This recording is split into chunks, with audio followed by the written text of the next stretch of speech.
On January 4th, 1992, Nickelodeon would unleash its super geeky and nerdy show onto the masses. And it fucking kicked ass. That show was Nick Arcade. I didn't watch it during its initial run, however, reruns would air until September 28th, 1997, following its original 2-season run. After this, it would remain a staple on Nick Gas like other shows from the 90s, including Guts and Double Dare, before finally ending up on Paramount Plus, which is available in its entirety, save for one caveat, and you can watch that all now as we speak. Plenty of other YouTubers have already covered this particular topic, and it makes sense because it's pretty nostalgic overall, whether or not you watch it in its original run or on its eventual reruns during Nick Gas. Which I think is pretty awesome because the show is really good. It's definitely goofy, kooky, and out there, but that's part of the charm of it. Mix video games, kids sing, or doing dumb things. That you need to spell starting off with Yetamard is pelican. Go. P-E-C.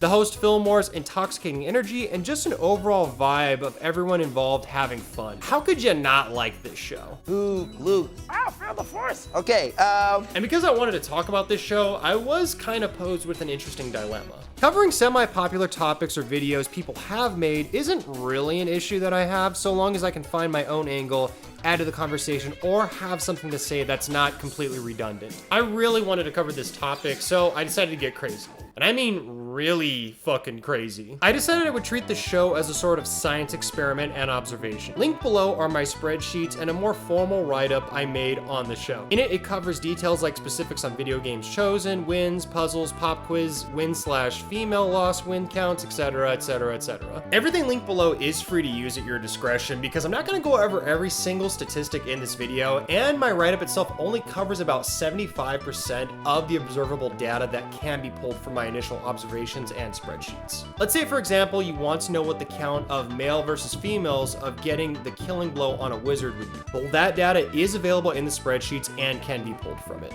I wanted to do something a little special for one of my most nostalgic shows of all time because it does carry kind of a special place in my heart, and it makes me happy that a lot of people haven't forgotten about it. Before we get started though, I wanted to give a quick shout out to an Angel Fire website known as Rinkerman that does some initial cataloging, but not to the degree that I took it, because I'm a fucking masochist. However, it was a great reference and it helped in setting up my observational tables.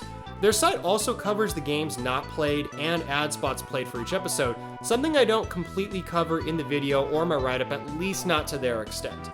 I have that linked below, so go check it out if you're interested or a fan of the show at all. Right off the bat, I do want to say that we are going to be covering the various aspects of the show and the statistics as they become pertinent to the topics that we discuss. However, if you do want the statistics right away, the link is available below in the anon file. Regardless, today we are going to be covering Nick Arcade and the various statistics of the show. Nick Arcade! And now here's your host, a guy that not only minds his P's and Q's, but the whole darn alphabet, Phil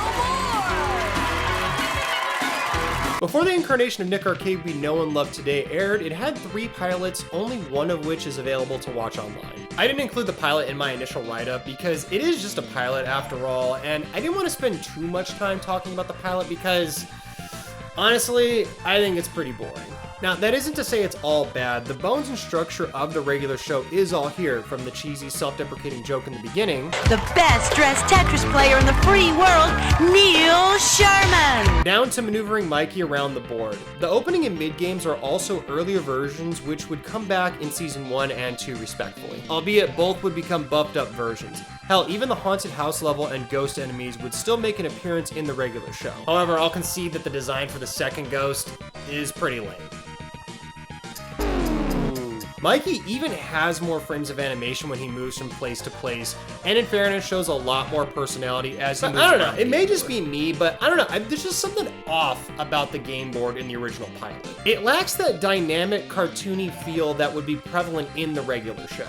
And I know this is kind of random to bring up, but the kid on the blue team here kind of looks like Troa Barton from Gundam Wing.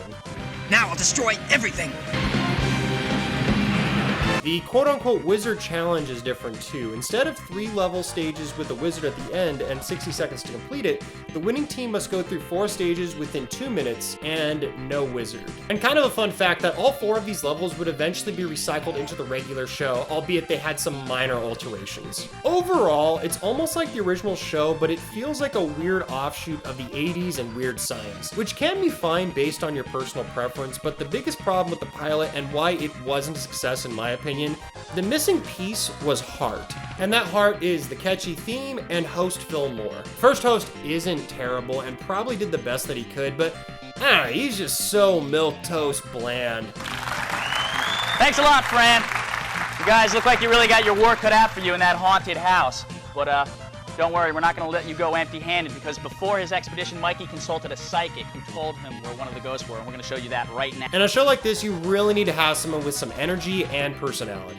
And hey, if you really like the pilot, that's great, but without those 2 things, to me, I'll be honest with you, I was falling asleep. However, the powers that be looked at the pilot, saw what worked and didn't work, fine-tuned the show, and the Nick Arcade we know and love was born. Enter Phil Moore. Scooby, Scooby, Scooby, Scooby. Quick little baby steps. All right, now turn on. Everybody wants to. Your mom's looking. Hi, Mom. Look this way. Here we go. No, I want to play Phil. I mean, within seconds of watching the first episode, the guy basically takes the show and elevates it to the nth degree. Who's going to be playing? Like, no, I'll play. No, I think if I close my eyes, I could probably say safely that red team pulled it off. Oops, hang on, wait, we have to do it again. Here, do it real fast. We had it upside down. Shh, let's not, 3 extra seconds. Go ahead, do it. Nobody sees it. Okay, all right. Now you get to add points to your score and maintain control of Mikey. Who's gonna be playing? They're both gonna play, and I'll just wager. Who's gonna play? Which one? On his wiki, it states that around the time Phil got the job on Nick Arcade, he was working as a stand-up comedian in Florida. As far as I can tell, none of his stand-up from this time period has survived, but if it is out there, definitely let me know, because I would love to go back and rewatch some of the stuff prior to Nick Arcade. So, whatever happened to the original host? Oh, don't worry, I'll talk about him a little later on. Kicking things off, we have the 2 openings for the seasons. While they still get the general idea across, both are pretty different in terms of how they present the information. 2 teams will compete for the right to enter the video zone and face that Game Wizards challenge. Who will it be? Find out today on Nick Arcade! Right to face one of our Game Wizards in the video zone. Strap yourselves in. Here comes Nick Arcade! Now, I'm not going to sit here and go over every single little detail between season 1 and 2 because both of them have their merits and detracts, and it really comes down to personal preference. Everything from Phil actually reading out descriptions of the video games in the video challenge to the set design itself. I mean, either way, there's still plenty to love in both seasons. Following the opening, we're met with the ceremonial riffing on Phil. The guy's so bright his mom calls him son. Phil Moore! The guy who wants busted a move so bad he had to pay to get it fixed. The guy who, along with everyone else, has his own late-night talk show in development, Phil Moore! And just like today, everyone's got a podcast. So make sure to check out my post-video chat that I do every single time after I upload a new video. My next upload, XGP and I will be discussing Nick Arcade a little bit more in depth and a bit more off the cuff as we discuss Nick Arcade as well as Nickelodeon in general. As dumb as some of these corny one-liner jokes would be, it seemed like Phil Moore would also have some fun with it. And no, he's not that guy with the visor from Star Trek The Next Generation, but he is Phil Moore, I think.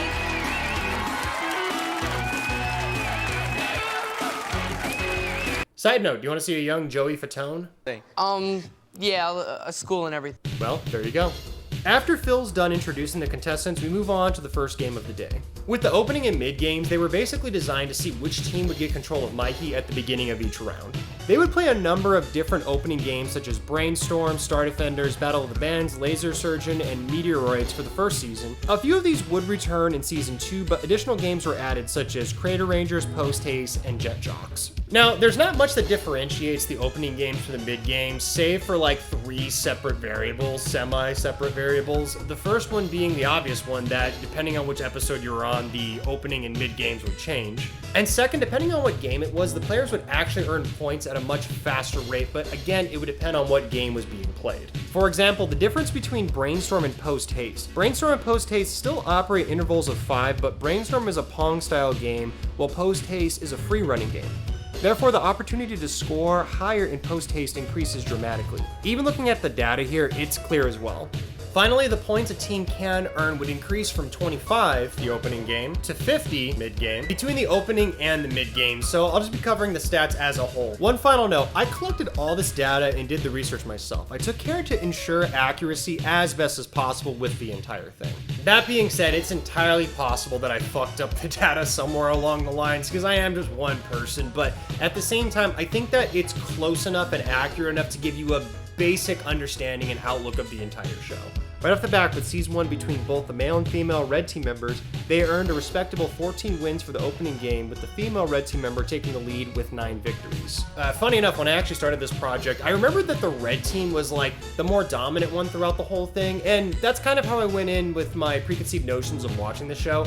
And starting off, 14 wins for the opening and mid-games isn't bad. It is until you remember that each season had 42 episodes. In the opening game alone for Season 1, the Yellow Team's male contestant had over 19 wins while the female had 6, which was admittedly less than Red's. However, combined, the total score completely decimated the Red Team in Season 1's opening games. The mid-games for Season 1 were a little more favorable to Red, as Red was able to get 21 wins overall against Yellow's 20. When we move over to Season 2's opening games, again, it's a little more even, with Red scoring 21 while Yellow would receive 19. As for the mid-game, Red would have 20 while Yellow would have 19. All these are still fairly close in numbers, however, that first season's opening game still leaves a pretty decent impact for them overall. The final scores overall, including both opening and mid-games, are Red at 76 wins and 78 losses, and Yellow at 82 wins and 78 losses. This makes Yellow the clear winner when it comes to opening and mid-game wins. Now you may be asking yourself, wait a minute, those numbers don't completely add up. And that's because I haven't talked about tiebreakers yet. Tiebreakers prevent anyone from quote-unquote winning the actual game being played, so I separated them into their own category. They were so rare, though, that in the entire run of the show, it wasn't difficult at all to separate them from the normal games. For real, though, you'd have a better chance at finding some freaking random cryptid out in the world. Let's go find the Loch Ness Monster. On the small chance that this would happen, the two teams would need to answer a trivia question similar to a pop quiz in order to get control of Mikey for that round. They would also be rewarded 25 or 50 points depending on what round they were on. Total tiebreaker wins throughout the entire series are 4 for Red and 4 for Yellow, so there isn't really an advantage either way. Save for the fact that Red males would score about 3 of those 4 tiebreakers, so I don't really think that that's that much of an advantage when you look at Yellow being split down the middle, so I guess that's up to you to decide. We now move on to the bulk of the show, which consists of the 4 Ps. Points, puzzles, pop quizzes, and prizes. Also video challenges and game overs, but that's not quite as catchy. To start things off, let's look at pop quizzes. Pretty simple, really. Whatever team lands on a pop quiz, Phil will give both teams a chance to buzz in and answer a question. What was the Lone Ranger's horse called? Yes, Red Team. Simba? Simba is incorrect. It's pretty simple stuff overall. I mean, anybody can basically figure it out. But what makes this section interesting isn't necessarily the way the game is played, but the questions that Phil's asking, as well as some of the answers from the kids. For example, would you like to watch a kids show that constantly references Freddy Krueger and A Nightmare on Elm Street? On what street did Freddy Krueger terrorize young teens? Yes, Red Team. Elm Street. Elm Street is it, yeah! This show also proves that Keanu Reeves was always popular even before The Matrix. In the time-traveling adventure movie Bill and Ted's Excellent Adventure, name either of the 2 actors who played in the title role. Keanu Reeves. That is it! Yes, Keanu Reeves is one of the 2! Like, which of the following, totally rad actors is, part Hawaiian dude? Is it A, Pauly Shore, B, Keanu Reeves, or C, Tom Selleck? Tom Selleck? Tom Selleck is incorrect. Keanu Reeves. Keanu Reeves is it, yeah! Fun hat for the Bill and Ted duo. And finally, did you know that kids in the early 90s literally didn't know or care what Star Wars was? In The Empire Strikes Back, Luke Skywalker traveled to the jungle planet in the Dagobah system to study with an ancient Jedi master. What is his name? Yoda. Oh, no, the Force. Okay. What movie begins with the words appearing on the screen a long time ago in a galaxy far, far away? Space Yellow Track? Team. Pardon me? Space Track? Space Track? No, I'm sorry, that's incorrect. Star Trek? Star Trek? Ooh, no. Oh, both of them are so close. It's Star Wars. In fairness, Phantom Menace was still about 8 years away, so Star Wars hadn't quite hit its resurgence yet. And I know it humbled at least 1 or 2 people out there with those kids' answers. Moving on to the stats. I'll keep things pretty straightforward when looking at both the red and yellow teams' overall scores. Yellow has the clear advantage of both seasons with 119 pop quiz answers, while red had only 92. Which doesn't seem like a large margin but if you take into consideration teams could only land on pop quizzes 8 times per episodes, which never happened. This paints a better picture of pop quiz domination by yellow. To break things down even further though, red males answered 58 times correctly and 15 times wrong, while red females answered 41 correct and 10 wrong. Yellow males answered 70 correct and 10 wrong, while yellow females answered 49 correct and 14 wrong. Complete and total domination of this game type by the yellow team. Now, if by chance neither team could answer the question or would both get it wrong, Phil would basically have them answer another pop quiz question. This makes the data a little more complicated, but I'll run through this quickly.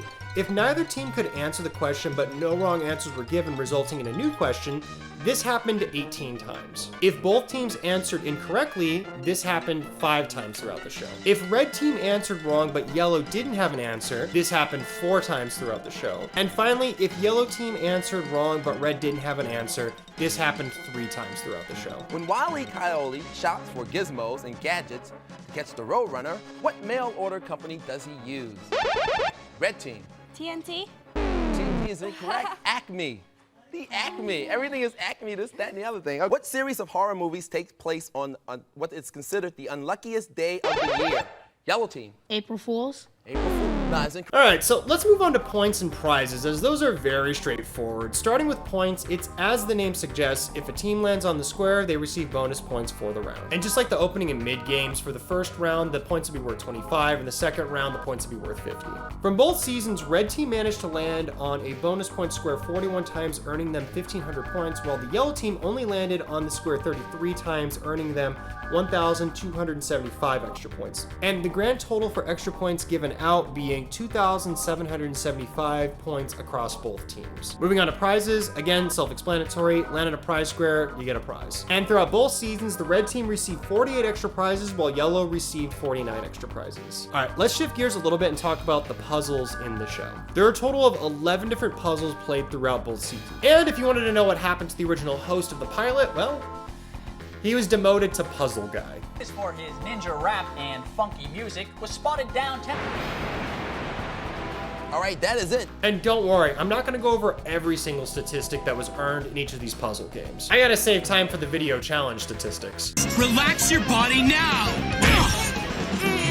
Overall, for season 1, red had the slight advantage, landing on 38 puzzles with 29 correct and 15 incorrect, earning a total of 1,100 points. However, like earlier, yellow only landed on the puzzles 33 times with 29 correct and 12 incorrect, earning them only 1,050 points. Puzzles are kind of weird in general because unlike pop quizzes, if both teams get them wrong, you don't get like another chance or like a second chance, or they don't give you another puzzle to try and solve. So despite the fact that yellow team technically had a higher percentage, sitting at 87.88% comparing the landing versus how many times they got it right, they still received less points overall than the red team.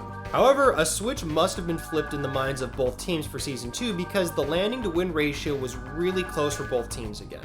Red with 39 lands, 38 correct, and 7 incorrect, or 97.4%, while yellow had 40 lands, 39 correct, and 10 incorrect, or 97.5%. The kicker again though is despite the fact that yellow had a little bit more landings and a minusculely higher landing percentage, and that the corrects and lands are a lot closer, red still overall has a higher amount of points earned.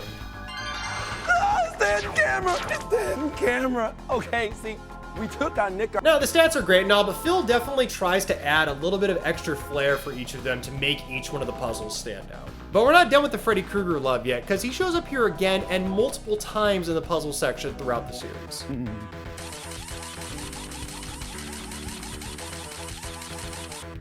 Freddy Krueger, RoboCop, Batman.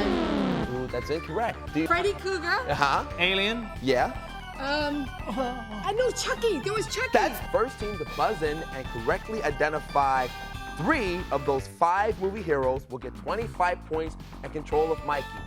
Batman, Indiana Jones, and Freddy Krueger. Batman, Indiana Jones, and RoboCop. All right, that's 3 of them, yeah! Now, yellow team, you may like Freddy Krueger, but he's not a hero, he's a bad guy. Okay, red team, you have control. The prime time.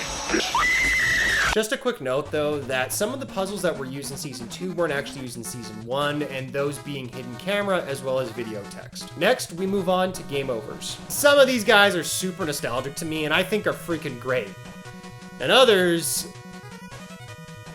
are really stupid. Basically, whoever lands on the game over must turn control of Mikey over to the other team, which I think is a decent gimmick in theory because let's say, for example, like the yellow team was on a roll and red didn't have a chance to play. Well, this kind of equalizes the opportunity so that they may accidentally land on a game over, giving the red team a chance to actually play. However, like I said, in theory, it's a good idea, but most of the times throughout the show, this was just used to actually kind of hilariously and unintentionally bury a team even worse. So let's say, for example, the yellow team had been on a roll the entire time, but they got a pop quiz question wrong. Well, then the red team goes and they do it, or they got like a video challenge wrong.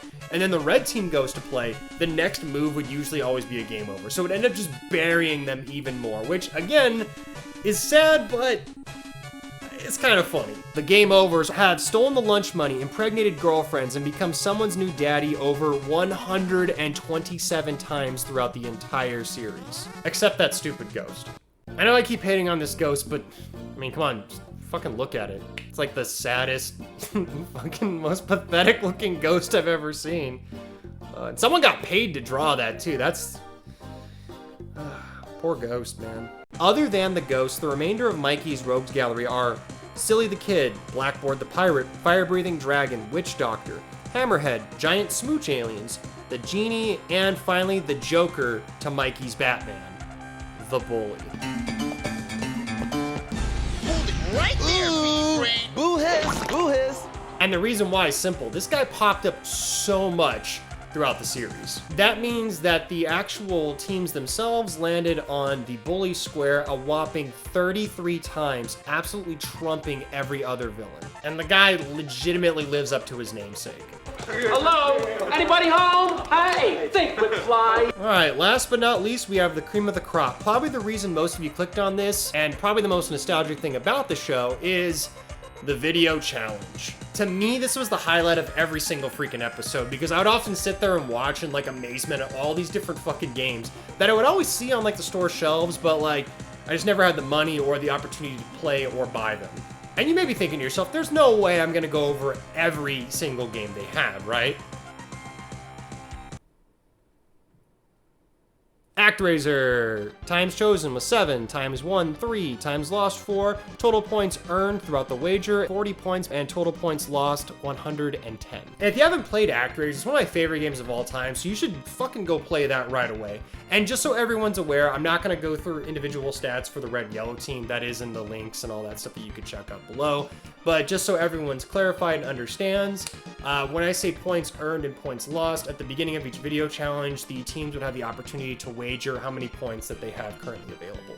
So if they won a challenge, they get those points at extra points. If they lost, they get the points taken away. So now that everyone's caught up, we're gonna go to the second game. Airbuster or Arrow Blasters. Times chosen 3, times won 3, times lost 0, total points earned 65, total points lost 0. So if you go to the past, go pick Arrow Blasters. Alpha Mission 2. Times chosen 7, times won once, times lost 6, total points earned 25, total points lost 106. Arcus Odyssey. Total times chosen 3, total times won 0, total times lost 3, points earned 0, total points lost 60. Atomic Runner. Total times chosen twice, total times won 0, total times lost 2, total points earned 0, total points lost 35. You're gonna start to see a trend with a lot of games where they would play certain ones, and we haven't quite gotten to it yet where they're gonna play specific titles a crap ton of times. But you'll start to notice that more often than not, the kids they'd fucking lose the challenge. Battletoads. Total times chosen 5. Surprisingly, total times won 4. Total times lost once. Total points earned was only 40. Total points lost 25. Blues Journey. Total times chosen 4. Total times won once. Total times lost 3. Total points earned 20. And total points lost 27. Bonk's Revenge. Total times chosen 4. Total times won 0. Total times lost 4. Total points earned 0. Total points lost 50. Fucking bonk? Okay. Chuck Rock. Total times chosen 4. Total times won 3. Total times lost once. Total points earned 70. And total points lost 30. Cyberlip, total times chosen 3, total times won 0, total times lost 3. Total points earned, 0. Total points lost, 65. Dino Land. Total times chosen, 3. Total times won, 2. Total times lost, once. Total points earned, 25. And total points lost being 10. This one's kind of weird because it's literally just like a virtual pinball game. So I like pinball in person. I'm just not a fan of it like digitally. Aside from like that old one on like the Windows game, you know, with a little spaceman guy on it and whatnot. So this one, yeah, okay. I mean, Dino Land's great and all, but I don't know, if I went on Nick Arcade, I would probably pick literally anything else than fucking Dino Land. Ernest Evans, which, yeah, surprisingly, that was actually on here. And the wiki itself for this particular show doesn't actually have Ernest Evans located on there. So the wiki isn't complete, I would say. Total times chosen, once. Total times won, 0. Total times lost, 1. And total points lost, 10. I mean, my little introduction for the game may as well not have even fucking been on there. But then we get to El Viento.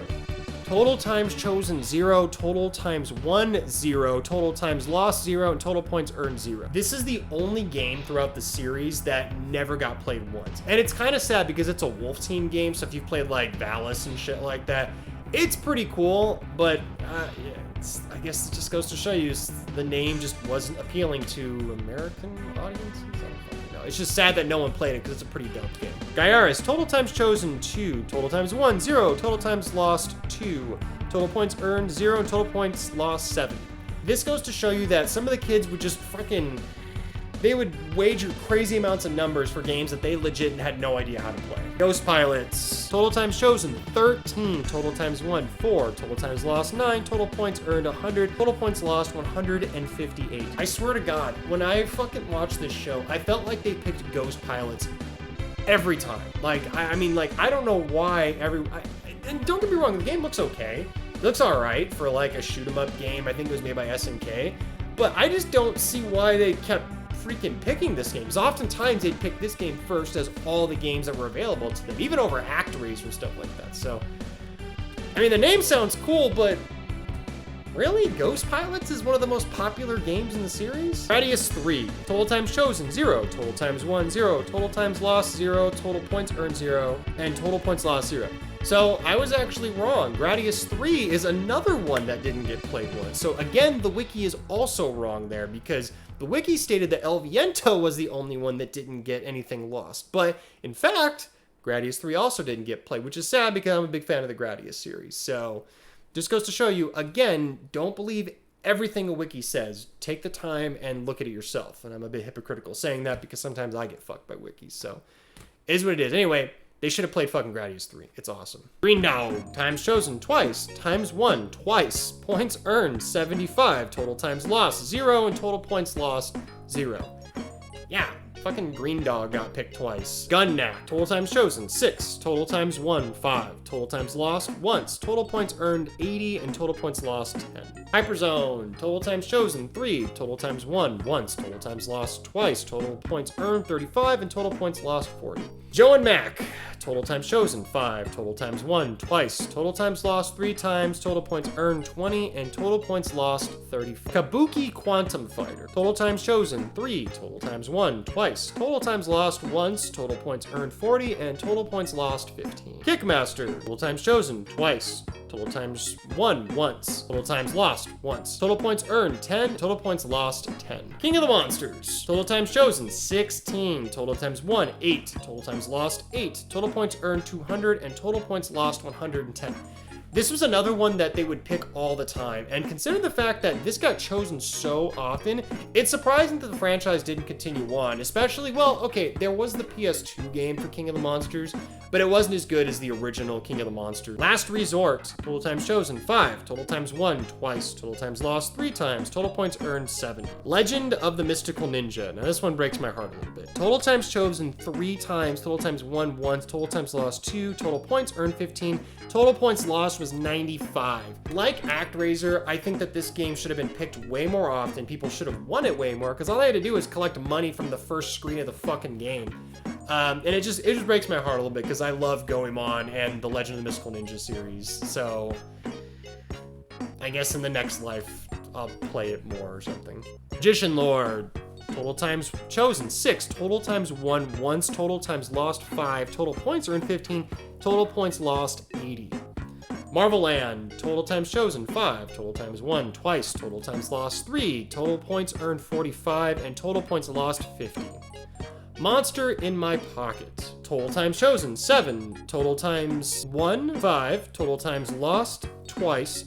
Total points earned, 65. And total points lost, 10. Parasol Stars, total times chosen, 3 times. Total times won, twice. Total times lost, once. Total points earned, 17. And total points lost, 30. Paperboy 2, total times chosen, once. Total times won, 0. Total times lost, once. Total points earned, 0. And total points lost, 15. Psychosis, total times chosen, once. Total times lost, once. Total points lost, 25. Robo Army, total times chosen, 9. Total times won twice. Total times lost, 7. Total points earned, 30. And total points lost, 130. Again, one of the other ones that got picked a lot, but it was one of the few, like, beat-em-up games, so, I mean, that's kind of cool. Rockin' Cats, total times chosen, twice. Total times won, twice. Total times lost, 0. And total points earned, 20. Total points lost, 0. Shadow of the Beast, total times chosen, 3. Total times won, once. Total times lost, twice. Total points earned, 30. Total points lost, 25. Snow Brothers, total times chosen, 3 times. Total times won, 3. Total times lost, 0. Total points earned, 150. Total points lost, 0. So yeah, if you go back in the past, pick Snow Brothers, because you have a chance of getting a stupid amount of points. Soldies, total times chosen, 3 times. Total times won, once. Total times lost, twice. Total points earned, 20. Total points lost, 20. Sonic the Hedgehog, total times chosen, 9. Total times won, twice. Total times lost, 7. Total points earned, 35. Total points lost, 180. Don't come at me, okay? It's these kids that fucking sucked at Sonic. Sonic the Hedgehog 2. This is kind of interesting because they only played it a couple times, and it's actually the beta of Sonic 2, not the actual released version of it. Total times chosen, twice. Total times won, 0. Total times lost, twice. And total points lost, 45. Again, don't fucking kill the messenger. I'm not the one who sucked at it. Steel Empire, total times chosen, 5. Total times lost, Steel Empire, total times chosen, 5. Total times won, 4. Total times lost, once. Total points earned, 80. Total points lost, 15. Super Adventure Island, total times chosen, 3 times. Total times won, twice. Total times lost, once. Total points earned, 30. And total points lost, 10. Super Ghouls and Ghosts, total times chosen, 3 times. Total times won, once. Total times lost, twice. Total points earned, 15. Total points lost, 35. Super R-Type, total times chosen, once. Total times won, 0 times. Total times lost, once. Total points earned, 0. Total points lost, 15. The Addams Family, total times chosen, twice. Total times won, 0. Total times lost, twice. Total points earned, 0. Total points lost, 30. Toki, NES version, total times chosen, 6. Total times won, 3 times. Total times lost, 3 times. Total points earned, 45. Total points lost, 50. Toki, Genesis, total times chosen, 4. Total times won, 3 times. Total times lost, once. Total points earned, 78. Total points lost, 10.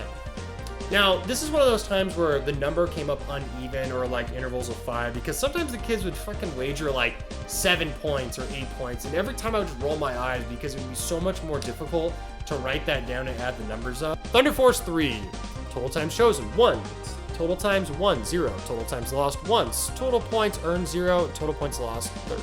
Thunder Spirits, total times chosen, 4. Total times won, once. Total times lost, 3 times. Total points earned, 5. And total points lost, 47. So Thunder Force 3 and Thunder Spirits are actually the same game. It's just different versions of it. I think Thunder Spirits was Genesis and Thunder Force 3 was Super Nintendo, or vice versa. Turrican, total times chosen, once. Total times won, once. Total times lost, 0. Total points earned, 45. And total points lost, 0.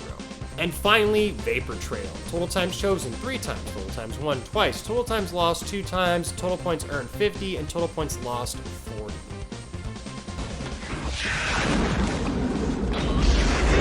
Oh, thank God. Even today, going back, fucking lost my voice almost doing all those fucking video challenge things. Even today, going back and actually going through and watching the series, this was still my favorite part of the entire show. And it made me write down a whole bunch of different games that I wanted to play in the meantime, or games that I hadn't played yet. So, if anything, this part still holds up really well because the games themselves are still timeless. Christopher Wager, a happy face 50. That's like all the women that just scored. Yeah. Happy face. Written all over the video plate. All right. Now, after everything is said and done, we finally come to goals, who would actually win the game, and the Wizards Challenge. Receiving the goal either from round 1 or 2 is very simple. Answer a pop quiz style question. 50 points for round 1 and 100 points for round 2. However, there is a time limit. If a team doesn't make it to the goal within the time limit of each round, then Phil actually moves it there themselves. When this happens, either team has the opportunity to buzz in and answer the question. If a team does make it to the goal, however, the team who didn't will choose a category for the other team to answer. For example, if red makes it, yellow would pick a category for the other team to answer. If red is correct, they get the points. If not, then yellow will get half the points red would have received. Across both seasons, the red team only made it to the goal 6 times, while the yellow made it 8 times. To put this into perspective, the series itself had 84 episodes, and that basically means that there were 2 rounds per episode. That means that both teams only made it to the goal 14 out of 168 times. But that's just plain nuts! Many of you out there are thinking, right? Of all the goal questions asked, red would answer 84 questions correctly with 6,400 points total earned, while yellow would answer 69 questions correctly, earning 5,850. And this leads to who would actually win the game the most and be granted access to the Wizards Challenge. Grand total, red earned 17,757 points across all episodes and won 48 times against the yellow team, whereas the yellow team earned 16,381 points and won 36 times. So the clear winner of the main bulk of the show is red. Red team, you are going into the video zone. Did they really win overall, though? Well, over the yellow team in the initial game, absolutely, but that doesn't count for the Wizards Challenge. See, to me, you've only really won after you've beaten one of these freaking guys. Now, let me just say, holy crap, it was hard to win.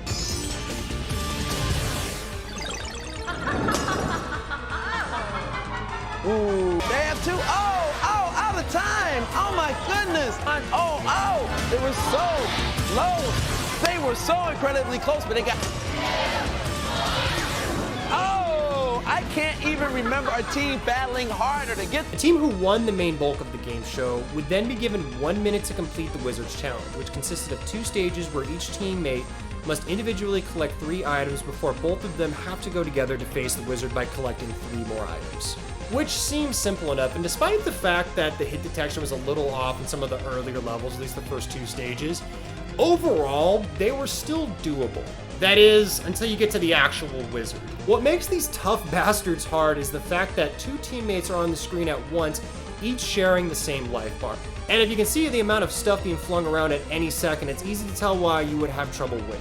Season 2, the teams were able to manage it a little bit better because they had obviously watched Season 1, but they would still get their asses kicked on almost like a daily basis. First up, we have Mongo, which I'll admit, I'm the most nostalgic for. I feel like every time I would turn this show on, he'd be the wizard that they'd be facing. In total, the red team would face Mongo 21 times. Of those 21, the red team would win 5 times and lose 16. The yellow team wouldn't fare much better either, though. Of the 14 times they faced Mongo, yellow is sitting at 4 wins and 10 losses. Next up is Scorsha, who I swear I felt like she never lost an episode when I watched it back in the day. However, to my surprise, she actually did. Of the 14 times red went up against her, they only won 5 times and lost 9. Yellow, however, would do a little worse. Of the 11 times, they only won twice and lost 9 times. So overall, red's percentage of winning against Scorsha is a little bit better. I think it's sitting at about 56%, which for a game show, that's pretty good odds. Finally, we make it to Murloc, which, I gotta admit, I have like no nostalgia for it whatsoever. That doesn't mean he should be forgotten though, as he was the most punishing of the entire show. Red went up against him a whopping 14 times and only won twice, with yellow only going up against them 13 times and winning 3 but losing 10.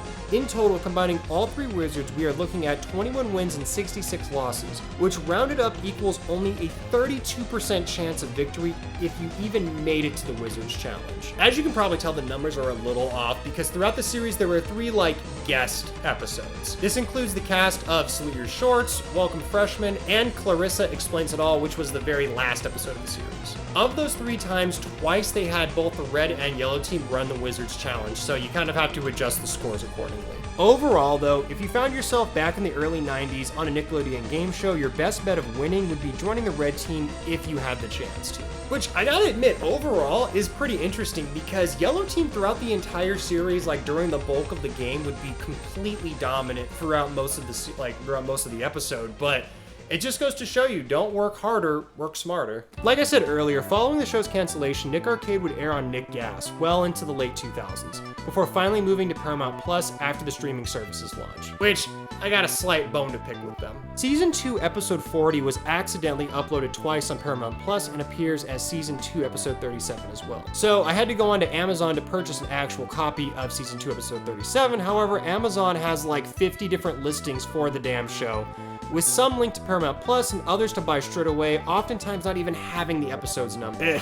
But it gets dumber though, because Paramount Plus actually isn't missing season 2, episode 37. They're missing season 2, episode 35, with the duplicate episode. Pretty much everything in between episode 33 to 37 is misnumbered. Which, alright, I get it. It's an old ass show that probably a lot of people don't remember anyway, but if you're gonna even offer it on your premier streaming service that you gotta pay money for, you should do a better job cataloging it than freaking bootleg websites. Once again though, I gotta give credit to the Angel Fire website for pointing this out, as they do state it on their webpage. Fortunately for me, I didn't realize that until well after I'd figured out which episode it was, so fuck me, I guess. I beat you. All right, hey. If you are gonna watch the show through Paramount Plus, I highly suggest going through Amazon's Prime way of doing that. So like Paramount Plus through Prime, because for some reason they have the show correctly on there and it's all labeled correctly. Why it's not on the actual Paramount Plus site correctly, I have no idea, but on Amazon Prime it is. Following the show's cancellation, Phil Moore would continue to work in the entertainment industry as a writer and producer. He would also reprise his role multiple times on Robot Chicken skits for Nick Arcade. In 2015, there was a spiritual successor to the show that was in the works entitled Nth Level, which I don't like the name. But Phil Moore would have reprised his role as the show's host and would have featured updated tech for the Wizards Challenge. Sadly though, it was crowdfunded and didn't reach its goal. I'll be honest, I had no idea this was even a thing and I never saw it advertised anywhere, so I guess it just is what it is. But that was Nick Arcade, a wacky, over-the-top, little bit of cringe, but entertaining as hell time capsule of the 90s. Like I said, I wanted to do something a little bit extra for this show because it is so nostalgic to me, and I have so many great memories watching this with my brothers that, like, it encapsulates a lot of, like, the good times that I had as a kid. You know, not everything was great, but at least I can remember looking back at that show and having a good time watching it. And again, all of the stuff that I did for the observations and the experiment, quote unquote, it is all linked below that you guys can use at your discretion. If you want to give me credit for it, cool, I appreciate that, but feel free to use it whenever you want. It's completely free, and I'm not going to hound you for taking it. So make sure to keep things light and rebellious, and I'll see you guys next time.